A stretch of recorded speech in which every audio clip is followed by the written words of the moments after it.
연차대회가 있는 템플스퀘어에 들어가려고 하는데 너 여기 들어갈 거냐? 그럼 들어가려고 왔지. 나의 믿음을 비판을 하는 사람들을 내가 맞닥뜨렸을 때 내가 침묵할 것인가. 교회가 지어지는 것에 대해서 굉장히 많이 반대하셨고, 표가 그거였어요. 이 교회는 혐오시설이다. 더 많은 보상을 받아야 되는데 이 교회 때문에 왜 보상을 못 받는다.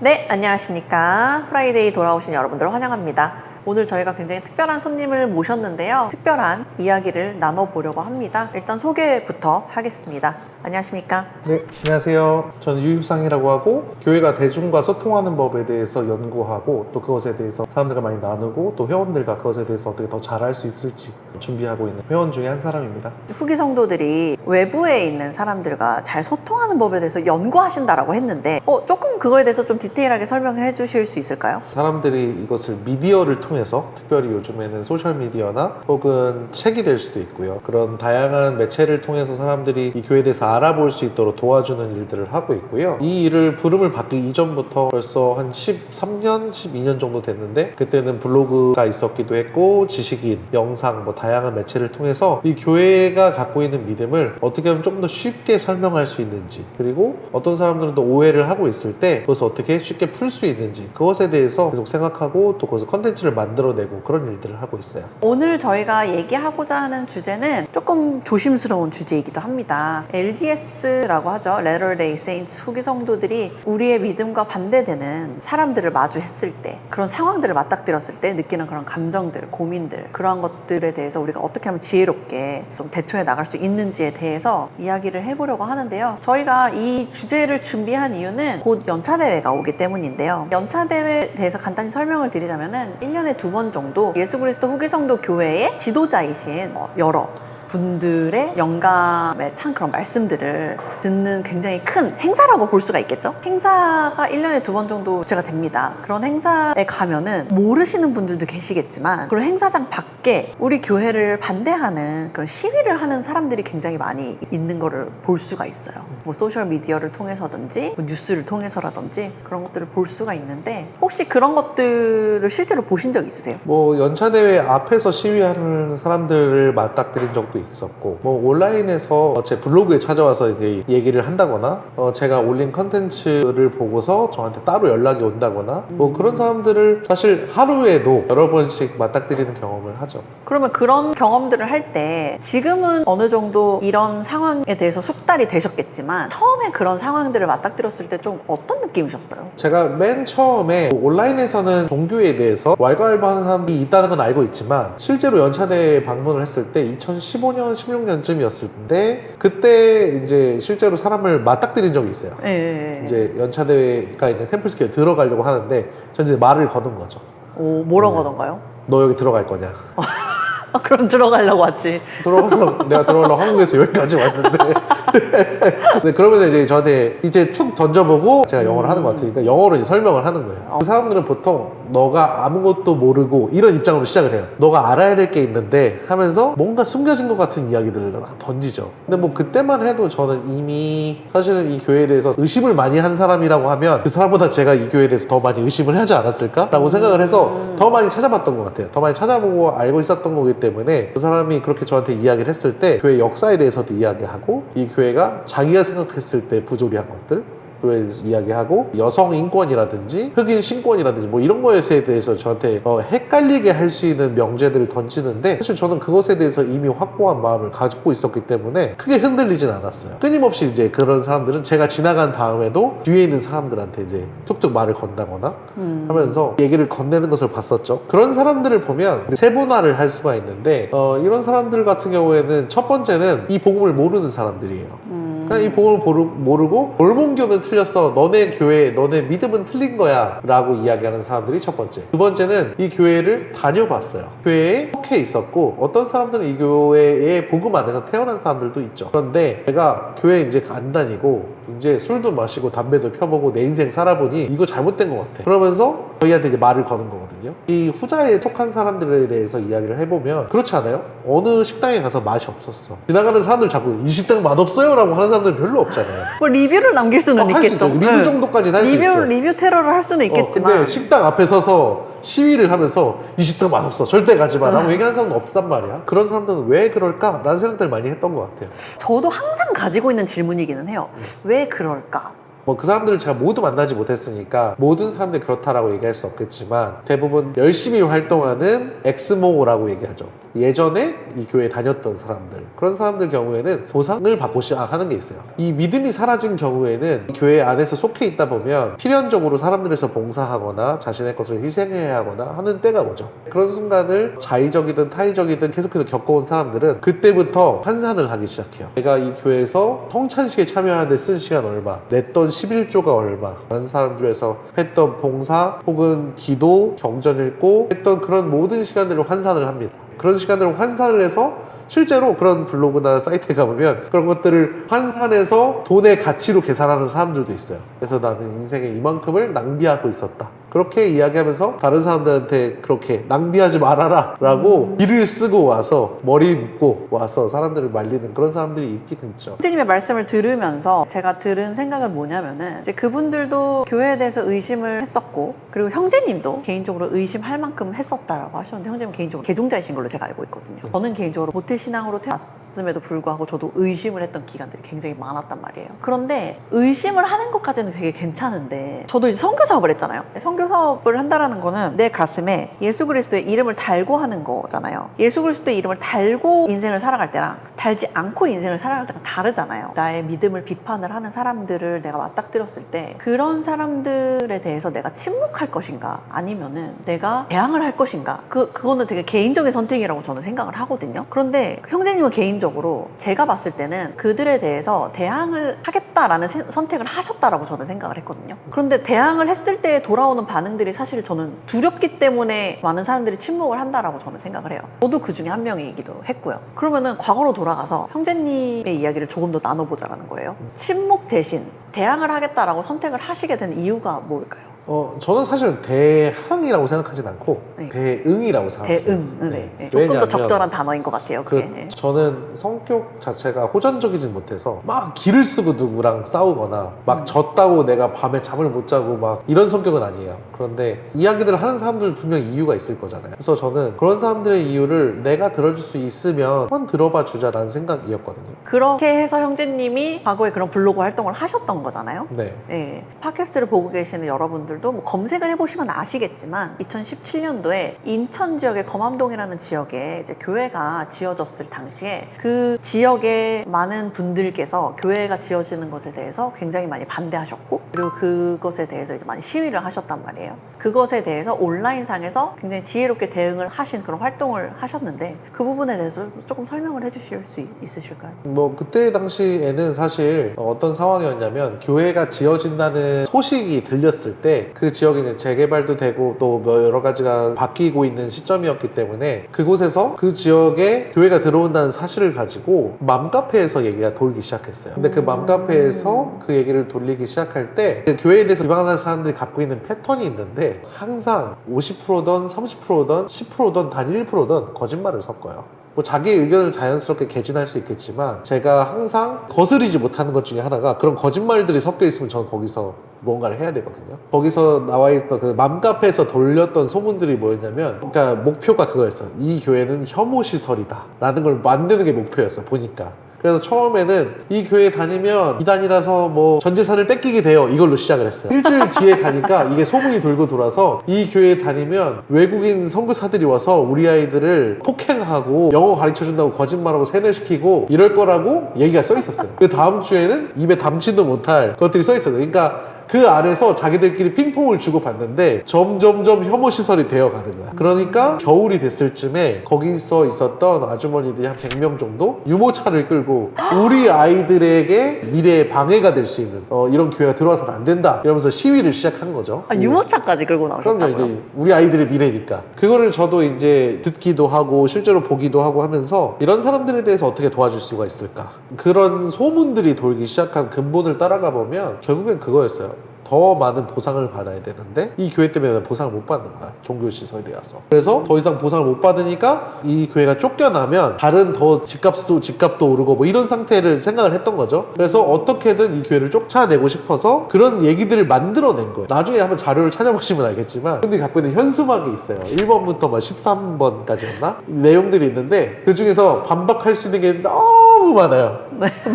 너무 많고 이제 자기들도 찾아봤을 때 가짜 뉴스가 있다는 걸 자기들도 알고 있는 사람들이 있지만 그걸 다 집어넣어. 하나하나 집어넣고 한 4번하고 한 8번은 더 똑같은 거야. 근데 말만 좀 다른 거. 근데 결국에는 이분들이 걱정하는 것 중에 하나가 이 교회가 들어오면 집값 떨어진다. 그렇게 해서 믿음이 다른 사람들이 아니라 집값을 걱정하는 사람들 끌어들여요. 그리고 두 번째는 이 교회가 들어오면 너네 다른 교회들 봤지? 주차난 분명히 생긴다. 스타크래프트랑 똑같아요. 200명이 넘어가면 교회를 따로 하나 만듭니다. 인원수 제한이 있어요. 그쵸? 그쵸. 네, 200명이면 한 가족에 4인 가족이라면 차 50대 나오는데 주차난이 생기면 큰일 나는 거죠. 거기 써있어요. 현수막, 그분들이 현수막에 써있어요. 전혀 그렇지 않죠. 생각할수록 웃긴 게 주차난이 좀 생기면 좋겠다. 그렇죠. 주차난이 생겼으면.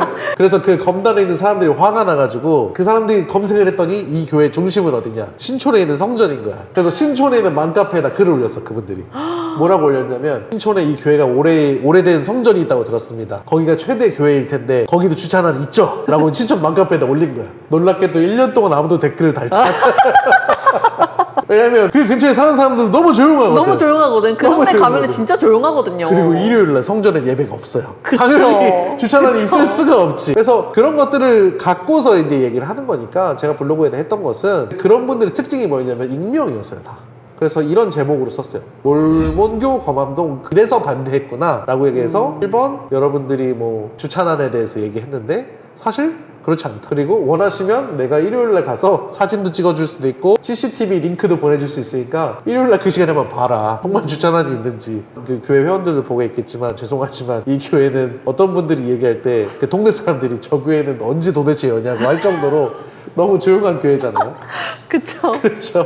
그렇기 때문에 뭐 그런 것들 하나하나 설명을 해드렸고 제 가족 사진도 같이 넣었어요. 그런 다음에 언제든지 이거에 대해서 궁금하신 것이 있다면 저한테 비밀 댓글을 달아주세요 라고 얘기했더니 그때부터 한 3달, 4달 동안 계속해서 비밀 댓글들이 달리기 시작했는데 말 그대로 비밀 댓글이니까 뭐 설명을 따로 많이는 못 드리겠지만 저도 그 시위에 참석했었지만 사실은 저도 속아서 참석했던 거라 너무 지금 분해요.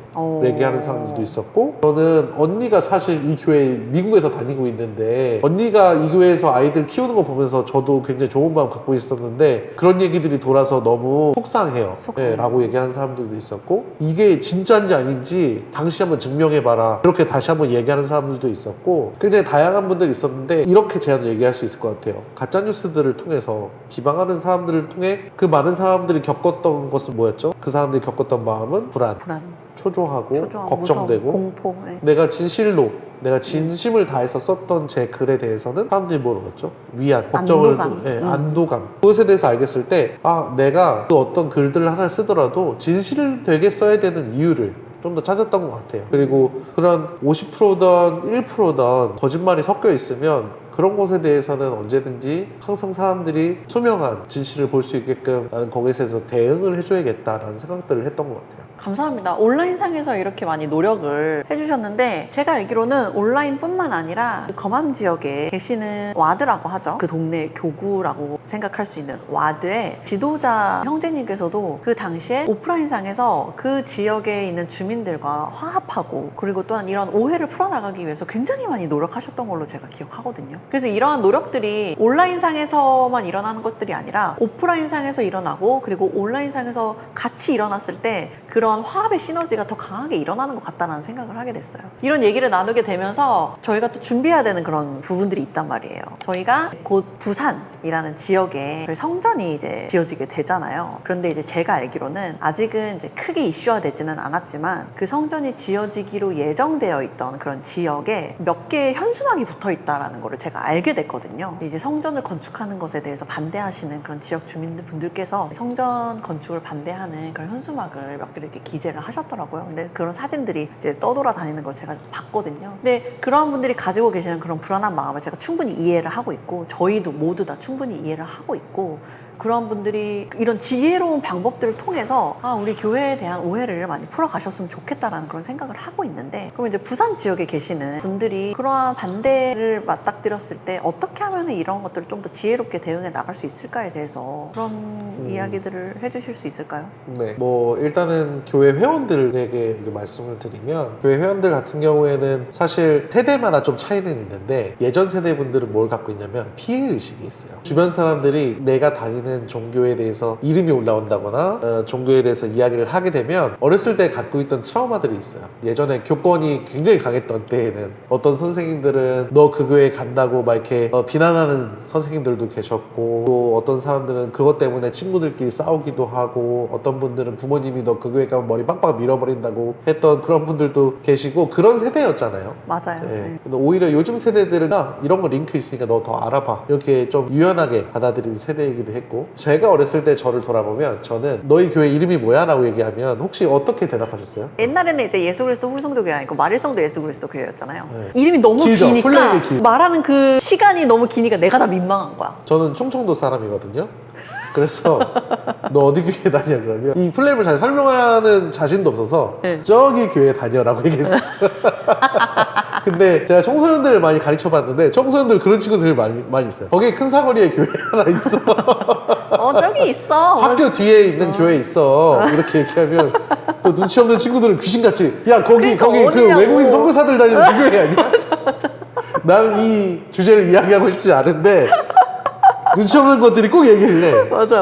뭐 아무튼 저는 예전엔 그렇게 얘기를 했었는데, 성전이 지어지는 동시에 그 부산에 계신 분들은 정말 많은 질문을 받게 될 거예요. 그러겠죠.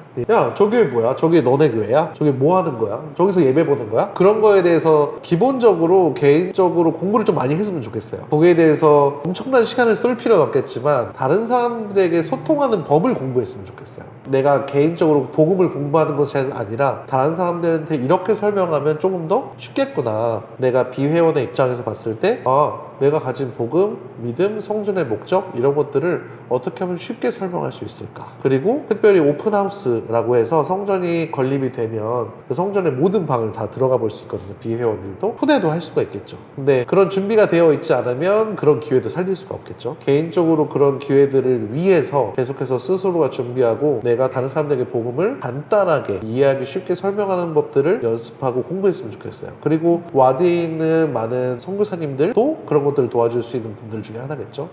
그래서 그런 것들을 계속해서 습득하시는 게 필요할 거고, 물론 실제로 만나는 경우도 있겠지만 미디어에서 그런 분들의 경험을 좀 나눴으면 좋겠어요. 예를 들어서 내가 왔다 갔다 하는 길에 우리 성전이 생기고 있는데 그런 것들을 그냥 셀피로 찍어서 같이 올릴 수도 있겠죠. 이 교회에 대해서 소셜미디어에서 설명할 수도 있겠고, 다른 사람들이 이것에 대해서 관심이 있다면 그것에 대해서 설명해 줄 수가 있겠고요. 자연스러웠으면 좋겠어요. 부자연스러운 것들을 제일 꺼려 하거든요. 예를 들어서 그런 거예요. 소셜미디어에 혹은 인터넷에 이제 기사들이 올라오잖아요. 가끔 우리 교회에 대해서 좋은 기사들이 올라와요. 그러면 이 교회 나는 몰랐는데 너무 좋은 교회네요 라고 LDS 누구누구님이 올렸어, 댓글을. 이런 경우가 너무 많아요. 너무 많아.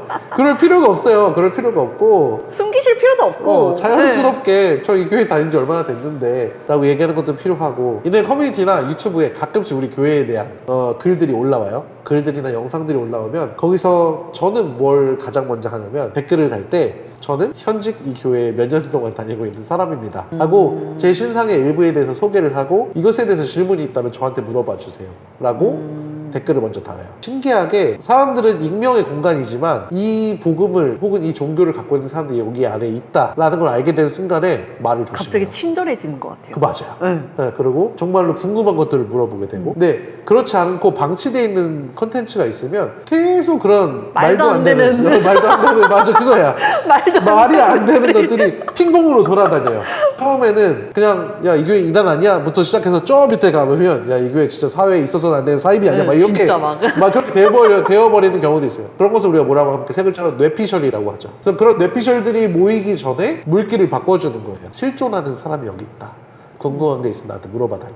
나는 이것에 대해서 공부도 했고 경험도 했다. 이거 어려운 거 아니거든요. 저보다 이 교회에서 복음에 대해서 더 잘 알고 있는 사람, 혹은 다른 사람과 더 많이 소통할 수 있는 사람이 있다면 그분들이 훨씬 더 많을 것 같아요. 근데 제가 하는 것은 그냥 그런 것들 지나치지 않고 대응하는 것 뿐이거든요. 혹시 이제 부산 성전을 앞두고 그런 이웃과의 소통, 교회에 대해서 걱정하는 분들이 있다면 그런 연습을 했으면 좋겠어요. 내가 다른 사람들 만날 때 교회에 대해서 소개하는 방법, 롤플레이를 하는 것도 되게 중요하고요. 그리고 그런 소셜미디어를 통해서 자연스럽게 그 경험을 나누는 것도 되게 필요한 것 같아요. 방금 이렇게 설명해 주신 걸 들으면서 저는 제 개인적인 경험을 좀 떠올리게 됐어요. 사실은 제가 이 믿음 더하기라는 채널을 운영하기 시작한 게 한 1년 반 정도 됐거든요. 그런데 저는 이 전까지 우리 교회에 대해서 다른 사람들하고 대화하는 것에 대한 거부감은 없었지만 어떤 논쟁이 시작되기 시작하잖아요. 논쟁거리가 갑자기 생겼을 때 갑자기 머리가 하얘지는 경험을 하거든요. 근데 제가 그 전에는 안 그랬는데 언제부터 그랬냐면은 저는 이제 부산 지역에서 선교 사업을 했거든요. 그 선교 사업을 하는 그런 기간 동안에 굉장히 많은 핍박을 받았단 말이에요. 많은 선교사들이 경험하듯이 그런 핍박들을 경험을 하면서 약간의 트라우마가 생겼던 것 같아요. 그래서 누군가가 나를 향해서 손가락질을 하거나 핍박과 비슷한 그런 경우가 생긴다거나 교회에 대해서 안 좋은 이야기를 나한테 하기 시작할 때 약간 머릿속이 하얘지면서 심장이 막 이렇게 막 두근두근두근 하는 거예요. 그런데 저는 이게 개인적으로 내가 이거를 극복해야 하는 어떤 과제라고 생각을 했어요. 왜냐면은 실제로 이렇게 대면으로 이렇게 누군가가 나에 대해서 그렇게 얘기를 하면은 그렇게 될 수 있거든요. 근데 심지어 온라인상에서도 그러는 거예요. 온라인상에서도 누군가가 댓글을 통해서 내가 다니는 교회에 대해서 이렇게 얘기를 하면은 막 심장이 뛰는 거야. 그럼 내가 이걸 어떻게 어떤 방법이라든 극복을 하면 너무 좋겠다라는 생각을 했는데 저는 어떻게 보면 이 믿음 더하기 채널을 통해서 그 방법을 찾은 것 같아요. 내가 직접적으로 누군가한테 막 공격을 받는다거나 그런 건 아니지만 이렇게 당당하게 카메라 앞에서 내가 누구임을 밝히고 내가 이 교회에 다니고 있음을 밝힘으로써 이거를 어떻게든 좀 극복해 나가는 과정을 내가 지금 경험을 하고 있는 게 아닌가라는 생각을 하게 됐는데 맞는 것 같아요. 연습이 필요한 것 같다는 생각. 맞아요. 최근에 제가 이제 나는 신이다라는 다큐멘터리가 있잖아요. 네. 2탄이 이제 나는 생존자다라는 그게 있는데 몇몇 종교에 대해서 다루고 있죠. 그런데 거기서도 사람들은 싸워요. 그 사람들의 믿음이 참되든 아니든 사람들은 싸워요. 그런데 사람들이 그것에 대해서 공격하는 사람들이 있을 때 그 사람들이 어떻게 대응하는지를 저 오히려 봤거든요. 저도 그게 되게 흥미롭더라고요. 네. 네. 근데 거짓에 거짓으로 대응하는 것들을 봤어요. 그게 거짓이든 아니든 공격이 왔을 때 이것을 받아들이고 설명하고 그것에 대해서 같이 이야기하는 거 톡 터놓고 이야기하는 것이 아니라 뭔가 이렇게 그래서 덮어씌우는 게 계속 반복이 되는 거야. 뭔가를 만들어내고 숨기고 하면서 이런 것들이 더 커지는 거거든요.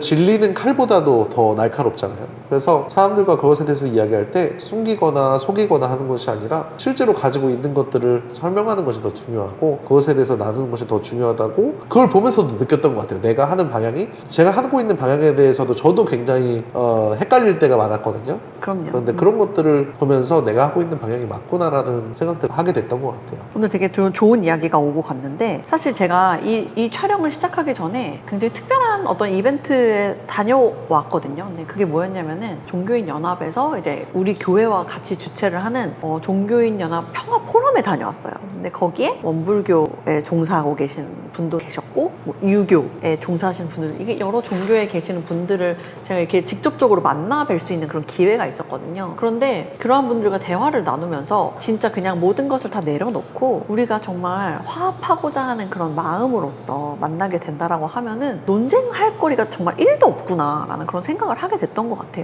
그러니까 결국에는 우리가 타 종교에 대해서 모르는 게 많기 때문에 더 오해하게 되는 것 같고 그 오해를 풀고자 하지 않고 계속해서 의심하고자 한다면은 그러한 것들이 눈덩이처럼 불어나는 것 같다는 생각을 하게 됐어요. 그래서 오늘 이 시간 너무 특별했던 것 같고 혹시 마지막으로 이 영상을 보고 계시는 회원을 포함해서 또 다른 분들도 포함해가지고 좀 꼭 해주고 싶은 얘기가 있다라고 하면은 혹시 나눠주실 수 있을까요?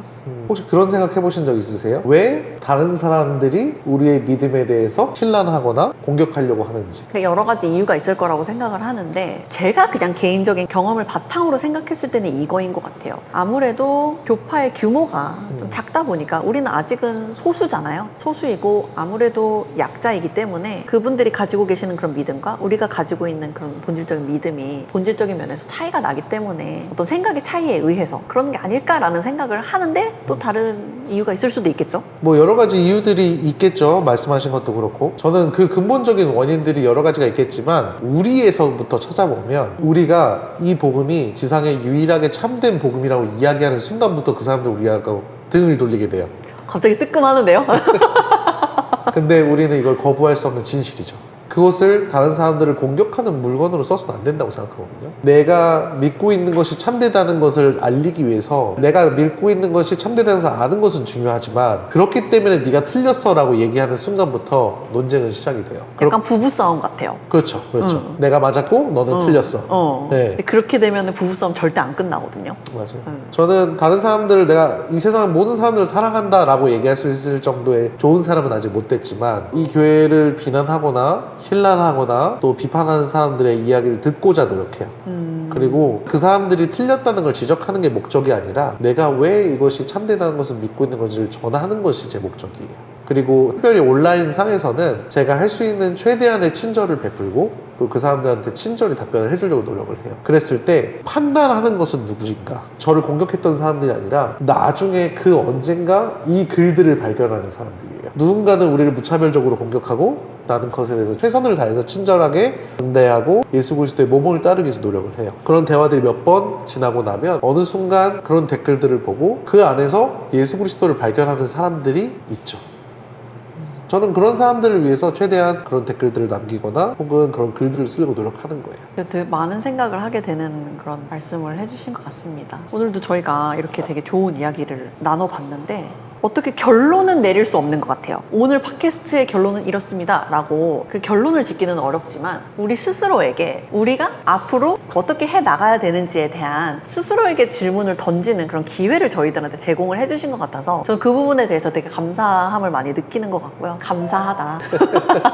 우리가 전하고자 하는 것은 이 교회라는 단체가 그냥 좋은 단체라는 것이 아니라 예수 그리스도께서 하나님 아버지의 아들이시고 그분이 우리 구세주라는 메시지죠. 그렇죠. 가장 깊은 소식이잖아요. 그것에 대해서 집중할 때 우리 그만큼의 방법을 찾게 되는 것 같아요. 그리스도가 하셨던 방법대로 우리가 복음을 나누는 법을 찾는 게 가장 중요하고 그것에 대해서 너무 사람들이 공격한다거나 할 때 걱정하지 마시고 그런 것들을 익숙하게 내가 어떻게 하면 좀 더 친절하게 노력할 수 있는지에 대해서 생각하는 것이 더 중요할 것 같습니다. 네, 이거를 이제 마무리를 짓기 위해서 한 가지 숙제를 드릴 수 있을 것 같아요. 이 영상을 보시는 분들한테 오늘 만약에 온라인에 접속을 했는데 우리 교회에 대해서 이야기하는 댓글을 봤다라고 하면은 친절한 댓글 하나씩 남겨보기.